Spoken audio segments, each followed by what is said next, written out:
Antarctica is the only continent on Earth where man has never lived. Nobody works there.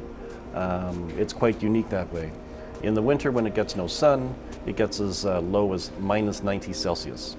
Me and my team were there in the summer when it's warmest. And in fact, it's actually quite warm. And the temperature today is a balmy 8 degrees Celsius. And to me, that sounds like a good temperature for a swim. The other odd thing was the oxygen in the air.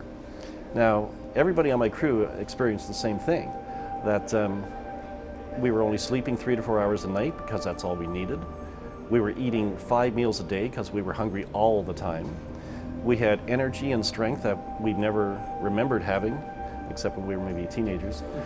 And all that's because the air bubbles that are in the blue icebergs are melting and releasing into the air oxygen as old as 12,000 years.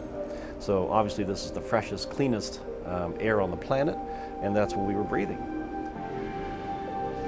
Today, they know enough to survive this beautiful though hostile place, but events are now unfolding here that may spell disaster for the rest of the world.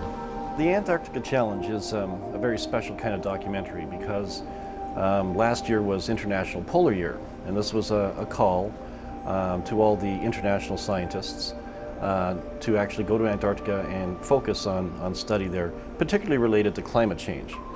There are up to 7 species of penguins that might occur in the Antarctic. 4 of those are relatively common.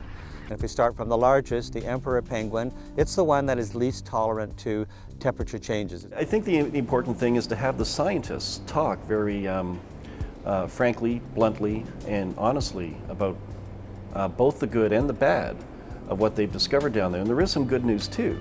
Not necessarily good news vis-a-vis the rest of the world, but global warming and climate change in Antarctica is also responsible for new life. Now, once you get exposure of rock, you get soil deposition, allowing these seeds or spores to establish themselves and grow in areas where they would never have been before.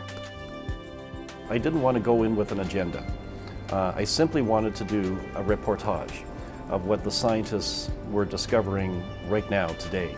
Adding the water to the ocean will cause more flooding, and we'll need to put up more flood defences and build our cities in a different way because of it. Dr. Julian Scott from the British Antarctic Survey, he's been there quite a bit, and he's studying a particular glacier called Pine Island Glacier.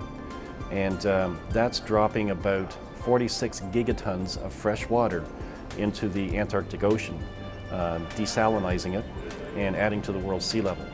And he's quite concerned that if the entire glacier, just this one glacier were to melt, it would add approximately 5 feet to the world's sea level, and that's catastrophic. Well, right now they're working from a scientific perspective on trying to find a solution or a workaround, they like to call it, that would prevent this calamity. But in terms of natural occurrence, there's nothing they can do. This is going to happen. And there's been a historic trend of temperature increase that indicates this is going to continue for the next 100 years. So there's no denying that this is happening, and there's no stopping it from happening. But they are trying to find a way that would save us and protect us. The main thing they're trying to do now is educate. They have to get the word out, and films like this will help do that.